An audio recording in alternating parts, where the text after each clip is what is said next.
It's Thursday and it's 1 o'clock, and once again it's time for the Birmingham Museum Facebook Live program, and we're going to be continuing this program for a while yet as we are still closed to the public. But we have lots of Birmingham history to talk about, and today's topic is architecture in Birmingham. Not all architecture, there's so much we could say about the architecture of Birmingham, so we needed to narrow it down. So we're going to be talking only about a few key houses in Birmingham, but how they help tell Birmingham's story in a unique way. So to start us off, with me, I'm Leslie Pilek, I'm the museum director, and with me is Donna Cassicelli. Donna? So we're going to start off with the Daniels house. This was the house in the 1970s. It still exists, and it is Pearson Franklin. It's one of my more favorite houses because it really does have quite the tale to go with it.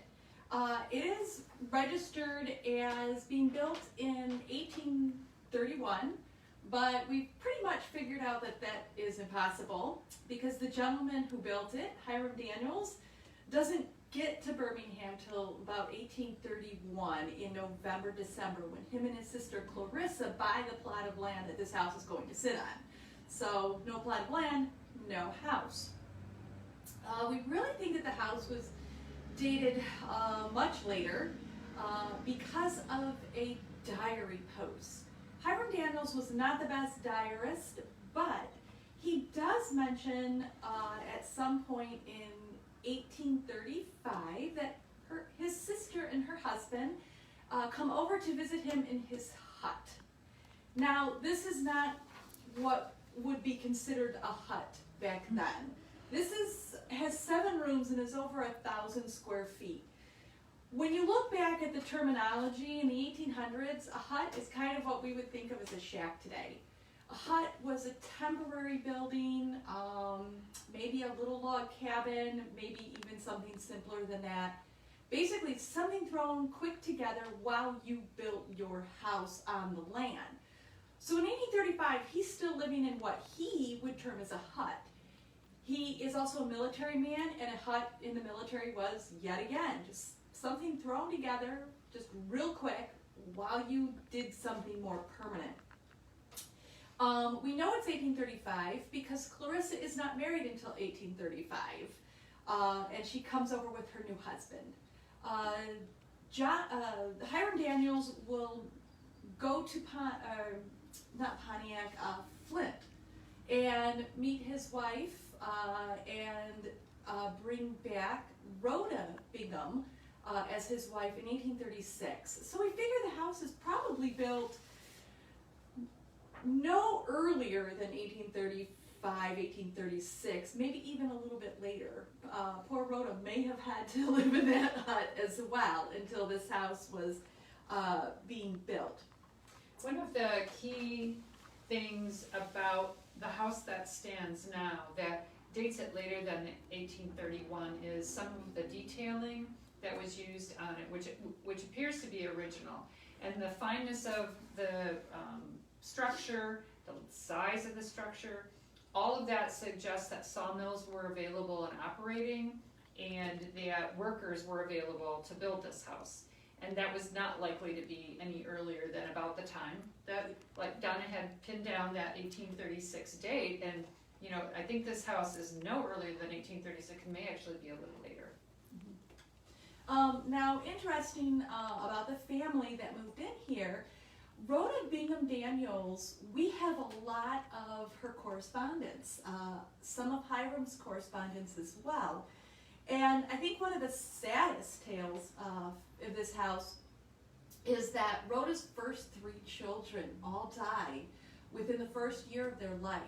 The saddest one is her first child. We actually have a poem written by Hiram Daniels' nephew about the joy of their firstborn daughter and their firstborn child. He wrote about the excitement and the wonder and how adorable she was and how he got to hold her. She died 3 days after the poem was written. And this all happened in this house, or around the time that this house was being built. So the house has definitely seen some sadness, but it also saw lots of joy.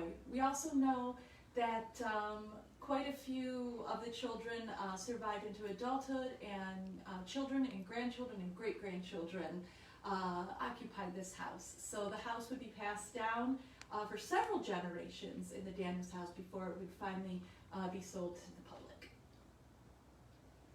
And the cool thing about going past this house right now is it definitely stands out on the street with the houses that are around it. You can see that it's got some age and some grace, and it just carried that forward. So I think it's a really interesting comment about a house well built, that's unique, that's valued, is often preserved. And this one, go ahead, I was going to say, you can still see the beautiful, intricate work on the windows and the doors, and the house itself really hasn't changed on the outside at all, except for the color. Okay, so moving on a little bit in time, we have this house, which is the Edwin Baldwin house. Some people call it the Martha Baldwin house, which is not wrong either, but there's more to the story about this house. This house actually is one of our neighbors. Our site consists of the Allen house where we're sitting now, and just next to us is the Hunter house on our site. And the first lot to the east of us is where this house is located. It looks very similar in most of its features to the original house. The story behind this house is that in the first settlement phase here, Ezra Baldwin migrated here, and with him to Detroit anyway came his son Edwin Baldwin. He had other children too, but they didn't really remain in the Michigan-Detroit area. Ezra Baldwin bought property up in the new settlement area that became Birmingham in 1819. And just 5 years later, his son Edwin, who was a little bit older and had accumulated some money, bought 80 of his acres. Edwin Baldwin got married to, oh my gosh, I just forgot her name. Martha Baldwin's mother. Okay, I'm sorry. I owe her an apology, but I forgot her name. And it might pop back up. And they had one child, and that was Martha Baldwin. And Martha Baldwin was born in 1840. So he was a farmer, and they had no other children, at least not that has ever come forward in the record. Martha Baldwin, being the probably always stubborn and clear-minded individual she was, wanted to go to Antioch College in Ohio after she had graduated from the academy in Birmingham.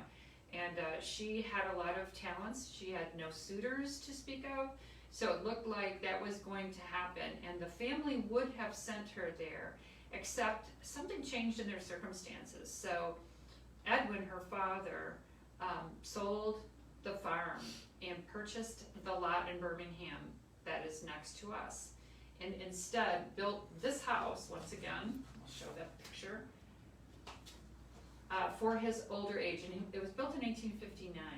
And when he made that change, that pretty much dashed Martha's hopes to ever go to Antioch College. At the time, so you know, Antioch College was one of the few colleges in the U.S. that admitted women. She did end up going for 1 year to Kalamazoo College, and she did become a teacher, and she went on to become Martha Baldwin, our hero. However, there were financial issues after or around this time. The house actually was also a very finely built house. 1859 is fairly early. This was a large home and very well designed, and you can see all those original lines in it. And we are currently on excellent terms with our neighbor over there, who is one of our supporters and fans, and so we have a chance to see the modern version of how that house continues to hold up and continues to be very well loved and taken care of. And we kind of feel a little proprietary connection to it since it's right next door, so we kind of think of it as part of us, even though it really isn't. All right, and so the next house we're going to move on to has a confusing name. It's called the Stickney House, but some people call it the Willits House, and well, both people are correct. Actually, quite a few people lived in this house, including the Shanes and the O'Connells as well. The house was originally built in about 1865 when Willits was still alive, and he was one of the founders, of course, here in Birmingham. But he had a first wife with several children and then a second wife with several children. And by this time, there was some contention of who owned what land. He would die about 2 years after the house was built, and we think it was built by one of his daughters or his second wife. We're not quite sure. And so he never actually lived in the house. So Eliza Willits, this was not his house. The person who bought it from his heirs, however, was a Mrs. Stickney. And that's where the house kind of gets its name on the historic house. When you look at the list of historic houses on the Birmingham website, you see the Stickney House, and that's this house. Now, Mrs. Stickney would live in this house for quite some time. When she sold it, it would go to Betsy Shane. Betsy Shane was the grandmother of Charles Shane from Shane's Drugs, which then we get, Ethel Bassett and, just everybody. Shane Park. Shane Park. So Charles and Ruth Shane are the ones that will help get the ball rolling to get Shane Park. So this house saw quite a few what we would think of as famous Birminghamers. But one of my favorite people who live in the house was John O'Connell.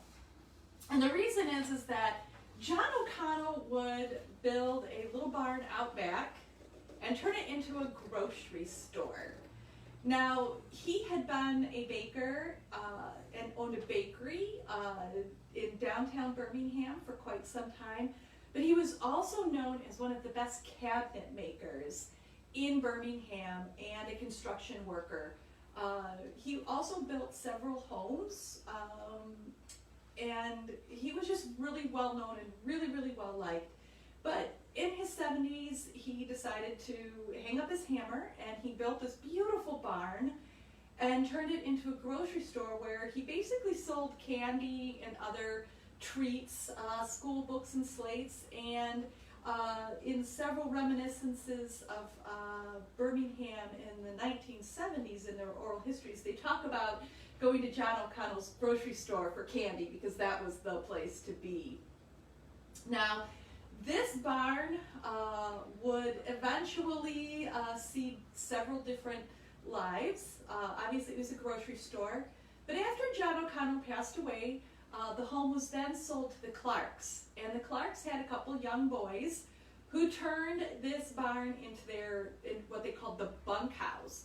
And one of my favorite stories is they stretched a line across the ravine, because out behind the barn was the Rouge River Ravine. And they stretched a line going to the other side of the ravine. And again, in the oral histories from the 1970s, they talk about how they would take a bale of hay, string it across the line, and swing and ride across the ravine back and forth on this bale of hay. It makes me nervous just hearing about it today. I know, doesn't it? But the beams inside the barn were so well built that it held up to hundreds of children and hundreds of trips across the ravine with no incidences whatsoever to speak of. Now the house would continue to be where it is today. It's still on Willits Street. It's a beautiful yellow. I love it. It's one of my favorite houses to drive by.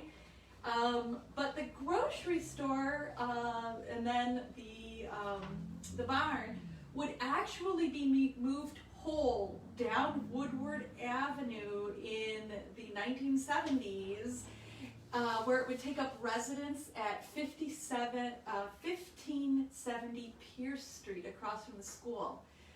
During its move, there was just this wonderful article called "Birmingham Barn Recalls 50 Years of Life as It Faces an Exciting Future."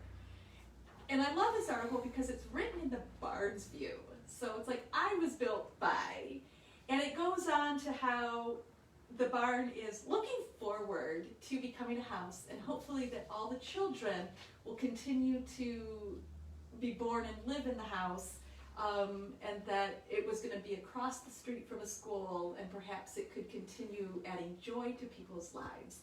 It was such a sweet little story, and it was preserved in the scrapbook of the O'Connells, where we got most of these photos. So the house is still going, the barn is still going, they're just separated now. Separated, but together, But right? together, yes. As the story connects them. As the story connects them. And Birmingham wouldn't be Birmingham if things didn't connect all over the place. And so even the story of the ravine and the barn, which was kind of northeast of where we're located right now, because the Rouge River twists back behind there. Well, behind that area was an undeveloped area for quite some time in the 1920s and teens and 20s that temporarily was partly owned by none other than Martha Baldwin as an investment. And she and a partner whose first name I don't know, but his last name was Shattuck. So the Shattuck Baldwin subdivision is what the property parcel became known as for a short time, while certain lots were sold and houses were built on it.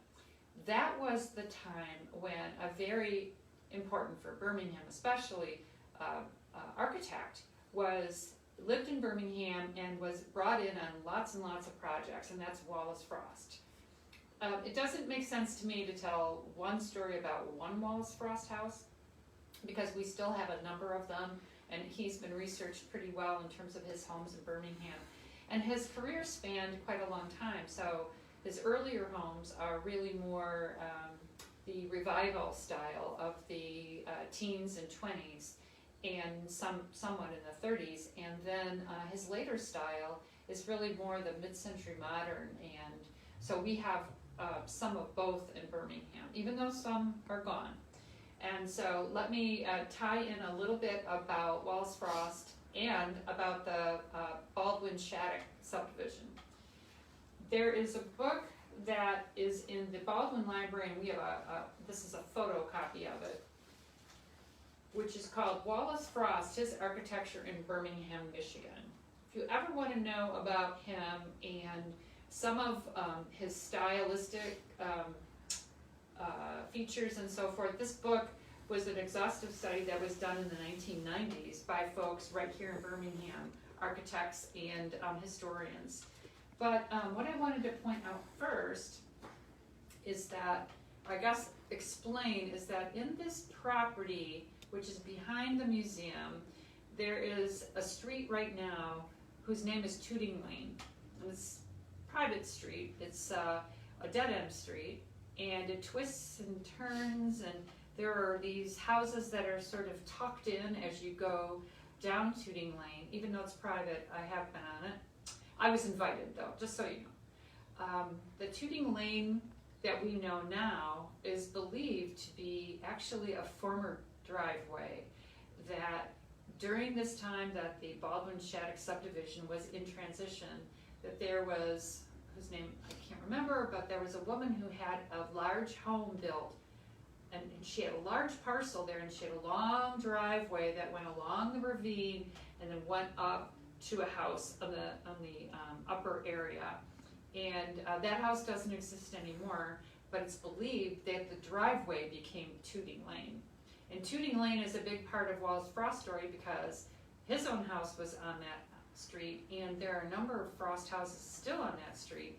And in fact, that's how I was invited to Tooting Lane by one of the homeowners who bought a Wallace Frost house and is in the process of totally restoring it inside and out as accurately as possible. But as I said, it doesn't make sense to talk about just one house of Wallace Frost. I do want to comment on a couple.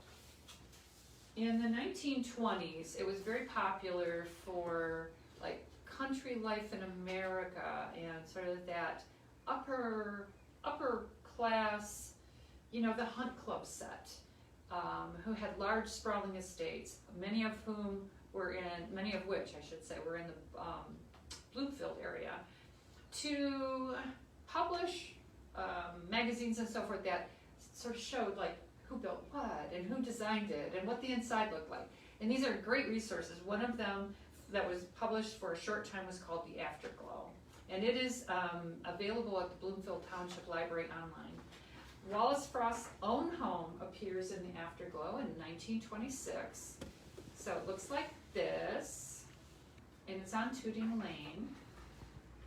And I thought you would like to, I know the photo is not the greatest, but when the study was done in the 1990s, this was Wallace Frost's house, the same one.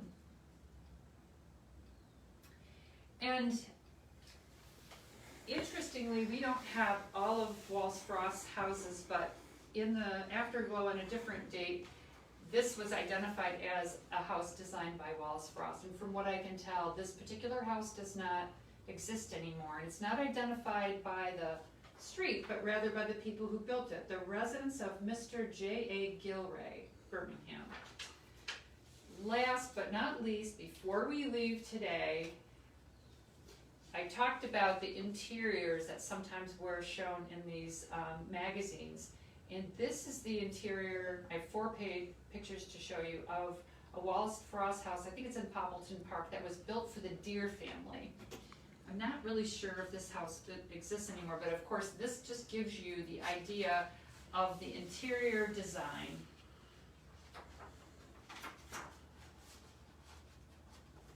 We'll post some of these on Facebook within the next day or so, but all right, there we go, there. There's the second one, that's a beautiful library. You can see the metal fireplace, chimney, and you know, an Eames type chair. I don't know if that is an Eames. So we're looking at mid-century here. Nice square lines. And the last one.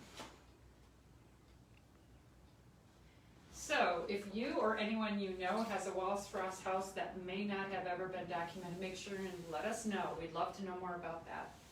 And other than that, I guess we can say that every house in Birmingham has a story. We just have shared a few that we know about. Yes. Any other comments you want to make? Just, you know, it's really exciting to drive down Birmingham streets and see a lot of these older houses that have been preserved so well and taken such good care of. And yeah, we'd love to hear your story. I mean, if you have a story and you have the house, you know, share with us. What we record today will be history in another 50 years. Hear, hear. So, when you come by next Thursday at 1 o'clock, our summer recreation. Our topic is Picnics. Picnics. Yes. And barbecues. Picnics and barbecues. And I will be sharing some wonderful 1940s, World War II picnic fairs and fun sandwiches that you can make on rations. And your outfit today is a promotion for that, isn't it? Yeah, so we're going to be talking a little bit, not about, but early 19th and 20th century picnics. But yeah, a little bit on, you know, what do you do when you don't have any food in the cupboards and you're on rations? And I'll be touching on some, like, how did this recreation go out for a dry picnic thing really play out here in the 20s when cars started showing up in people's homes. So we'll talk a little bit about those things next week. Until then, have a great week. Bye.